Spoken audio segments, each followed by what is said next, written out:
¿Quieres enterarte bien de quién o qué es Tengen, su relación con Kenjaku y todas esas cosas? Pues ponte cómodo que la vas a gozar con este vídeo como yo la gozo con Jujutsu Kaisen, aunque cierto es que es el episodio más densito que hemos tenido, repleto de explicaciones necesarias. Bienvenidos a Jujutsu Kaisen. Este es un factor que caracteriza a esta serie y no solamente está presente en este lapsus que hemos tenido, que bienvenido, sino que también llegará durante los combates y ahí te parte el ritmo y fastidia más, pero como digo, esto es algo que muchos fans apreciamos porque de alguna forma caracteriza o hace diferente a Jujutsu Kaisen de otros shonens. Este episodio tuvo dos temas centrales que dan para hablar. Por un lado, quién es Tengen y su relación con Kenjaku, y por otro, todo lo relacionado con el juego de aniquilación, el Battle Royale que va a iniciar en nada. Pero nos vamos a centrar en Tengen para desmenuzarlo todo bien y que no os perdáis nada. Se nota que han intentado concentrar toda la parte tostón en este episodio, adaptando dos capítulos, que no está nada mal, pero tomando su tiempo a la vez. Vamos a soltarlo tranquilitos, pausamos un rato en la conversación, ponemos aquí imágenes visuales y ya empezaremos con la acción en el próximo. Nos quitamos todo esto. La otra cosa a mencionar es que, aun siendo un capítulo conversacional,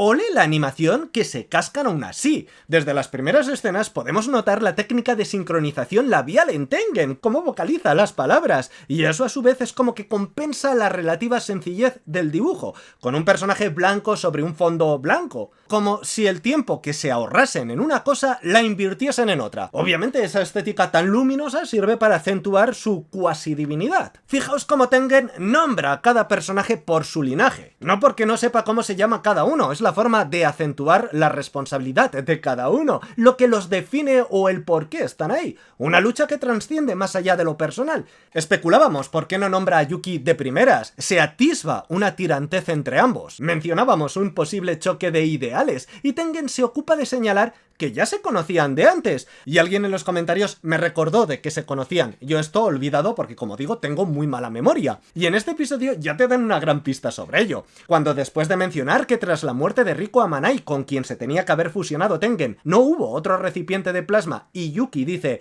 así que por eso no se han multiplicado sus voces. Esto significa que Yuki tiene la capacidad de escuchar las voces de las almas fusionadas con Tengen. Bien, aquí un inciso súper importante, y es que es absolutamente imposible explicar esto sin entrar en una conversación que tendremos en el capítulo 202 del manga, que ni siquiera considero spoiler. Perfectamente esa conversación el autor podía haberla plasmado en un preguntas y respuestas, pero igualmente, como ocurre en el capítulo 202, yo lo aviso porque si quieres, te saltas esta parte, te saltas el vídeo entero, porque mucho va a ir relacionado a eso, ¿vale? Pero que ya digo, no es en sí un spoiler de la trama, no te dice nada sobre la batalla final, sobre los acontecimientos futuros, sino que van a explicar esa conexión entre ambos personajes. Dicho esto, iniciamos. Que Yuki pueda escuchar las almas fusionadas con Tengen solo se explica entendiendo que la propia Yuki Tsukumo fue un recipiente de plasma estelar,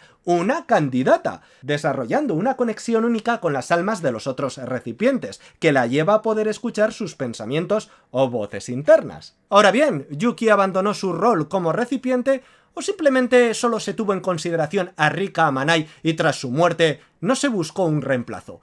Pues 50-50. Que Yuki no sepa qué ocurrió exactamente después de la muerte de Riko, si hubo o no otras candidatas aparte de ella, significa que ella estuvo desconectada de todo eso. Antes de ese acontecimiento ella ya había tomado otro camino, y para cuando Goyo y Geto escoltaron a Riko, siendo estudiantes de segundo, Yuki ya era una hechicera de grado especial, ya se había graduado. De no haber sido así, habría estudiado en otra escuela, desde luego no de hechicería, en otra escuela más para pijos, habría estado con algún mayordomo, siendo custodiada, cuidada, como estaba Riko. O sea, para la transición que tocaba tras 500 años. Porque sé que algunos estarán pensando que si no tenía la edad de Riko, no podía ser recipiente de la misma generación. No, que va, lo que no va a ser Riko es una candidata de la pasada de hace 500 años. Esto lo único que hace es confirmarnos que los candidatos son aquellos compatibles que están con vida para cuando Tengen tenga que asimilar un nuevo cuerpo. Y ojo, no digo que la edad no sea importante, al contrario, la juventud de Rika pudo ser uno de los factores que hicieron que fuese la candidata ideal, entre otras virtudes, por supuesto. Y luego tenemos las miraditas que Yuki le lanza a Tengen, miradas con rencor o cierta apatía. Todo esto denota que Yuki no está de acuerdo con la tradición de absorción de las vasijas de plasma estelar, y que ella fue la que quiso tomar otro camino diferente. Y todo esto analizando lo que hemos visto en este episodio, con las palabras y las miradas. Todavía no hemos entrado en esa conversación que tenemos en el manga y que ocurrirá a posterior. Ahora sí, Yuki continuará con esta pregunta que hemos visto en este episodio. ¿Acaso no hubo otros recipientes aparte de mí que pudieses absorber tras la muerte de Rika? A lo que Tengen responderá que sí, pero que ninguna tan compatible o ideal. Y eso no justifica para Yuki que no tratase de asimilar a otro recipiente. Y aquí Tengen explica que cada vez que asimilaba a un recipiente, lo que hacía era rejuvenecer su cuerpo, volverlo a un estado anterior, reiniciando su técnica que le lleva a la evolución. Así que no es que solucione un problema, sino que simplemente aplaza lo inevitable. Su evolución es un hecho que, siendo un ser inmortal, tarde o temprano acabaría dándose sí o sí. Así que se la jugó a una carta. Esa carta era esperar a que su técnica de barrera, de la que es el mayor experto que existe, evitase que, aun extendiéndose su ser fuera de su cuerpo, su racionalidad permaneciese atada, contener su lado humano para no perder la ética o el juicio. Así que, aunque su ser haya acabado desperdigándose de alguna forma por todas partes, por lo menos su conciencia o su yo sigue estando preso en esa barrera autoimpuesta. Siento que a veces explico las cosas de dos formas, como si le diese la vuelta para repetir, pero lo hago para dejarlo todo como muy bien atado y que si la primera vez no lo pillas, igual la segunda sí. Igual es mi culpa, que me explico mal, pero espero que no os hayáis perdido de momento. A todo esto Yuki responde algo así como: o sea, me estás diciendo que como has dado un paso en tu evolución sin haber acabado con la humanidad, gracias a que no has perdido tu raciocinio, está justificado que no hayas continuado con el ritual. Pero, ¿y si tu teoría habría fallado, cómo hubieses justificado que no absorbiste a otro recipiente?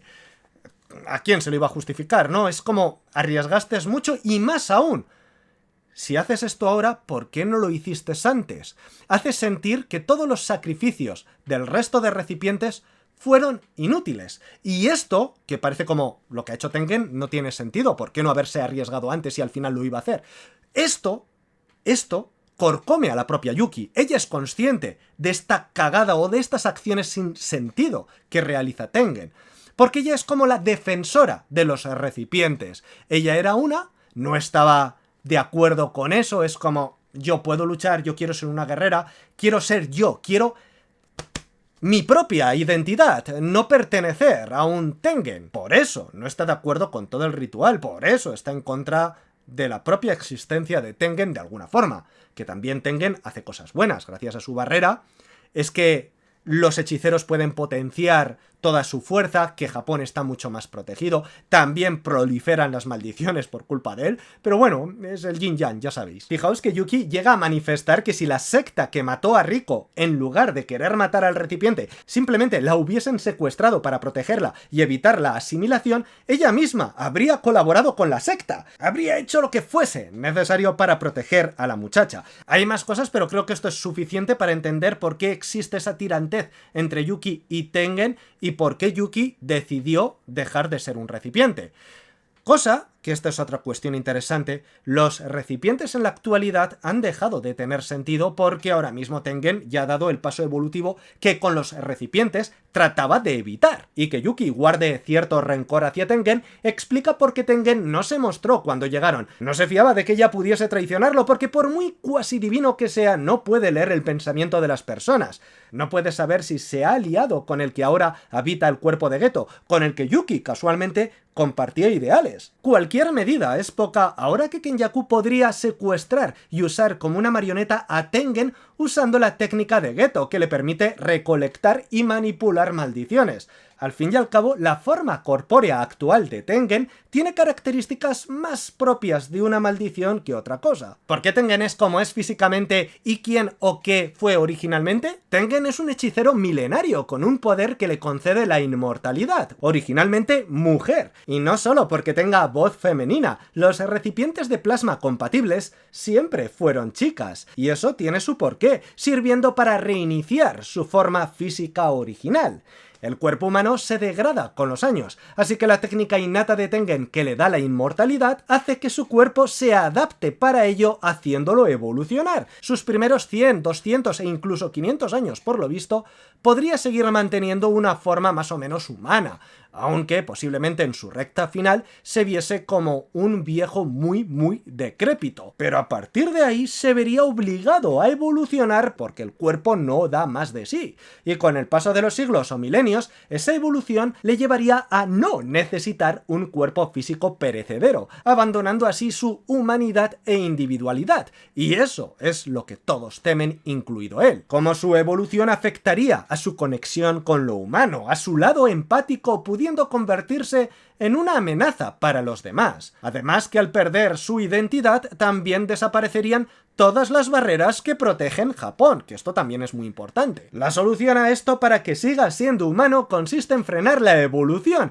encontrando un nuevo recipiente físico cada 500 años. Ojo que esto no significa que Tengen cambie de cuerpo y adopte la apariencia de su recipiente. La obra se ocupa de decirte que se trata de una fusión entre Tengen y un recipiente de plasma estelar compatible que asimila para que su cuerpo se reinicie, por así decirlo, y su técnica tenga que iniciar la evolución desde cero. Ojo con la palabra similar porque no tengo claro si es el recipiente quien asimila a Tengen o es más bien Tengen quien asimila al recipiente, aunque ella supuestamente es un recipiente.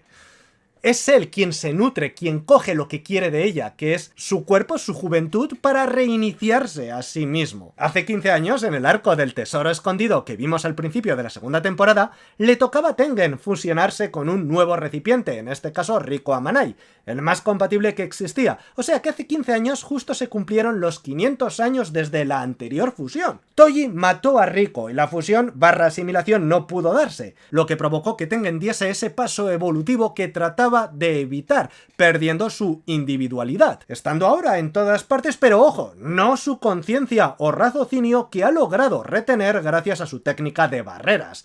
El hecho de que evolucionase al poco de fallar la asimilación significa que el tiempo estaba muy medido para sacrificar a los justos y necesarios recipientes. Apuraban el tiempo al máximo. Lo cierto que hasta donde recuerdo no sé si se menciona quién es más antiguo, si Tengen o Kenjaku. Sinceramente, da lo mismo. Ni siquiera creo que el autor se moleste en contarnos demasiado sobre ello, porque es una obra de ficción, y muchas veces explicar las cosas demasiado te puede llevar a cometer errores, a pillarte los dedos. Te lo estás inventando, tienes que ser muy buen mentiroso. Y este tío lo es, ojo, pero sabe lo que no tiene que contar para no cagarla. Lo importante es que nos quedemos con que el uno existe por el otro. Son dos partes de una misma moneda, la cara y la cruz. Sabemos que ambos llevan existiendo desde hace siglos, milenios, y esto lo sabemos porque hace más de 1000 años Kenjaku andaba haciendo pactos con hechiceros para los planes que estamos viendo en la actualidad.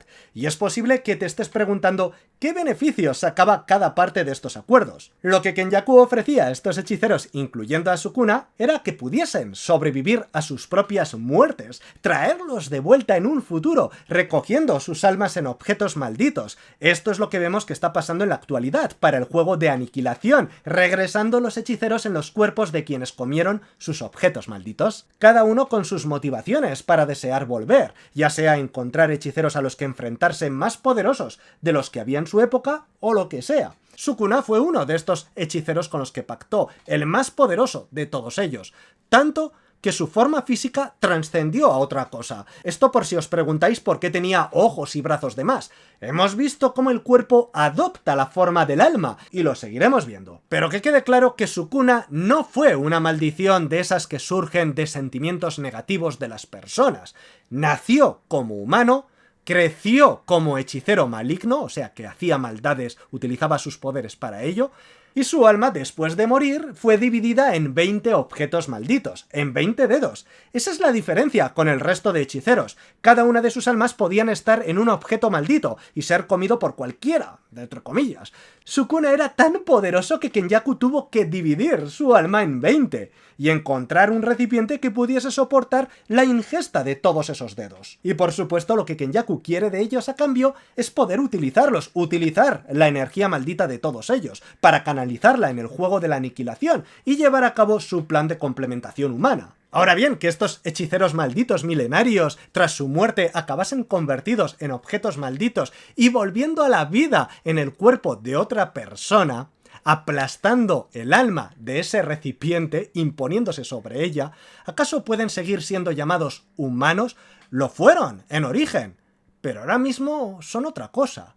Medio maldición, medio humanos, pero maldecidos por sí mismos, por sus propias decisiones. Volviendo con la edad estimada de Tengen y Kenjaku. Sabemos que Tengen necesitaba fusionarse con un recipiente de plasma cada 500 años, habiendo usado varios en su existencia sin especificar cuántos, lo que habría ayudado a estimar su edad. La cuestión es que, como decía, ambos personajes vienen a representar el yin y el yang, un equilibrio. Tengen existe porque existe Kenjaku, y Kenjaku existe porque existe Tengen. Es un concepto base presente en la filosofía de Jujutsu Kaisen, el equilibrio, y esa es la idea principal que el autor quiere reflejar en su obra. Fijaos que ambos sobreviven a la muerte robando el cuerpo de otros, pero siempre como de formas opuestas. Tengen usa recipientes que se prestan por propia voluntad, Kenjaku los roba, hombre, también porque los que hemos visto ya estaban muertos. ¿Cómo les va a preguntar? Esa es otra, Tengen necesita recipientes vivos. Como veis, cosas similares, pero de formas contrarias. También podemos encontrar ese efecto yin-yang entre Tengen y Toji, en el sentido de lo que adquieren al nacer según la cantidad de energía. Toji nada de energía maldita, es todo físico, mientras que Tengen tiende a convertirse en pura energía, prescindiendo del físico al final. La cuestión es que ese equilibrio que se mantuvo en esa lucha milenaria entre Tengen y Kenjaku se rompe en esta época moderna a consecuencia de dos factores inesperados que entran en el tablero de juego. Uno fue Toji y el otro el encierro de Gojo, bueno, y otros factores que vamos a estar comentando. Pero esto lo tocamos luego. Hay una cuestión interesante que trata el capítulo. Al final de la segunda temporada, cuando Kenjaku absorbe el poder de mutación de Mahito, podía haber usado las barreras de Tengen, que envuelve todo Japón, como una especie de catalizador o hilo conductor para aplicar la mutación en todos los japoneses y forzar así la evolución de estos. Objetivo de Kenjaku, ver hasta dónde puede llegar el ser humano de la mano de la energía maldita, como un científico chiflado, pero él no podía hacer tal cosa en aquel momento por carecer del poder suficiente, así que escoge otro método para forzar la evolución del ser humano, y es que Tengen los asimile a todos, igual que asimilaba los recipientes de plasma estelar. Ahora estamos hablando no de fusionarse con una sola persona, un único recipiente, sino con muchos a la vez, algo que sería totalmente imposible para el Tengen de hace 15 años. Pero como ahora ha evolucionado y está en todas partes, es omnipresente, pues podría darse. Y ojo con este detalle que cuando se dice que puede fusionarse con todos, que está en todas partes, diseminado, se entiende que es siempre dentro de esa barrera que protege todo Japón. La propia existencia de Tengen se encuentra dentro de esa barrera y gracias a que él no ha perdido el juicio, puede mantener estas barreras. Pero si Kenjaku consigue su plan, el resultado sería una especie de mente colmena, con propiedades como la del actual Tengen, y si solo en una de esas personas o entidades omnipresentes naciesen sentimientos violentos, esa maldad se extendería por los 100.000 millones de japoneses como una especie de virus informático imparable. 100 millones de japoneses corrompidos con poderes de hechiceros, que es algo que fuera de Japón no está tan visto, por eso los otros países están interesados en conseguir más hechiceros, en saber cómo funciona todo. Quieren hacerse con ese poder como fuerza militar, que ahora mismo posee Japón. Así que 100 millones de japoneses en ese estado, con ese poder, serían peligrosos para todo el mundo. Y bueno, no es un secreto que esta serie es bastante negativa y pesimista. ¿Por qué los sentimientos negativos de una persona iban a extenderse en lugar de los positivos? ¿Por qué no que aflorase o que se contagiase el amor de una hacia todas, ¿no? El altruismo, venga, vamos a positivismo, ¿no? No, el mal. Supongo que es mejor ponerse en el peor de los casos, obviamente, y poner contramedidas. Qué fácil sería si simplemente Tengen, de forma voluntaria, pudiese rechazar la asimilación o fusión con el resto de personas. Pero como ahora, en su estado actual, parece más una maldición que otra cosa, Kenjaku podría controlarlo como una marioneta usando el poder que le robó a Geto. Hablando de su cuerpo, hemos dicho que ha evolucionado en algo que trasciende a lo físico y que está en todas partes. Así que lo que estamos viendo, en realidad, es una especie de avatar, estelar, que sirve para darle una identidad. Refleja ese individualismo o raciocinio humano que ha tratado que no se disipe con la evolución. Es de hecho una especie de barrera de carne para atrapar su propio yo, y lo ha logrado gracias a ese dominio de barreras que él tiene. Una jaula autoimpuesta, y ese es el problema. Dentro de una jaula se expone a ser atrapado por Kenjaku, y tampoco puede desatarse de ese recipiente barra barrera y perder la conexión con la humanidad. La cuestión es por qué los planes de Kenjaku están funcionando ahora y no en el pasado. La propia Yuki pregunta por qué justo ahora impedir que te asimilases con el recipiente de plasma estelar, con Riko, para hacer que tú, Tengen, evoluciones y no lo intentó antes. De primeras deja entrever que detrás de la muerte de Rika también pudo estar Kenjaku, no sería en el cuerpo de Geto, claro está. Estaría ocupando otro cuerpo. O no de la forma que pensamos. Igual tal vez dando origen a esas sectas, a esos grupos en contra de la asimilación de Tengen, fomentándolos, promoviéndolos de alguna manera desde hace siglos. Tengen responde a la pregunta de Yuki que no es la primera vez, que ya en el pasado Kenjaku intentó impedir la absorción del recipiente estelar, pero que acababa siempre siendo derrotado por el heredero de los 6 ojos de turno. Y aprovechando que Kenjaku es inmortal, se esperó a la siguiente generación, esa que transcurre cada 500 años, para matar al recipiente de plasma estelar y al heredero de los 6 ojos cuando apenas eran unos bebés. Pero en el momento que tocaba que Tengen hiciese ese intercambio, esa absorción de cuerpo, en ese momento había otro recipiente compatible y también otro heredero de los 6 ojos para luchar contra él. Estos 3 personajes siempre estaban atados por el destino en una rueda de sucesos y parecía no poder cambiar nada. Fue ahí cuando dijo mejor que matar al heredero de los 6 ojos será encerrarlo en el cubo prisión, para que así no aparezca otro sustituyéndolo. Ojo, esto no cambiaría mucho. Aísla a uno de los 2 factores de la ecuación que se interponen en su camino, pero quedaba el otro, el recipiente de plasma estelar.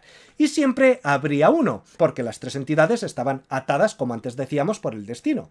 Y hablamos de una atadura real, como los pactos y sus restricciones, cosas que no puedes impedir. Pero ojo, y aquí viene el kick de la cuestión, entra en juego Toji. La importancia de Toji en todo esto, en su intervención. Toji nació con un cuerpo tan prodigioso que por contra carecía de cualquier ápice de energía maldita. Cero, nada. Una anomalía absoluta. Y esto yo lo entiendo como que, sin nada de energía maldita sobre la que se sostiene precisamente las bases de la hechicería y sus reglas, rompió los límites, le dio la vuelta, por así decirlo. Imaginaos, esta es la línea donde no hay nada de energía maldita. Cuanta más energía maldita tienes, más puedes ver a las maldiciones. Aquí se ve muy levemente una maldición, aquí se ve un poquito mejor y aquí se ve entera. Toji no estaba en ninguna de estas fases, estaba aquí, nada, no tenía nada. Más aún, rompió la barrera, donde aquí lo podía ver todo mucho mejor, mucho más claro, era el puto amo, mejor que los propios hechiceros, gracias a sus supersentidos físicos desarrollados. Y un tío que no se rige por las normas al intervenir en los actos, al cruzarse por medio de esa cadena que ataba el destino de las 3 entidades, la rompió las reglas que se daban para ellos hasta ahora. Eso repercute en que, al matar al recipiente estelar, no hubiese otro para sustituirlo, como siempre había pasado hasta ahora. Ojo, uno a la altura, porque sí, hemos escuchado que había otros recipientes, otros candidatos, y que en cierta forma que no se diese la asimilación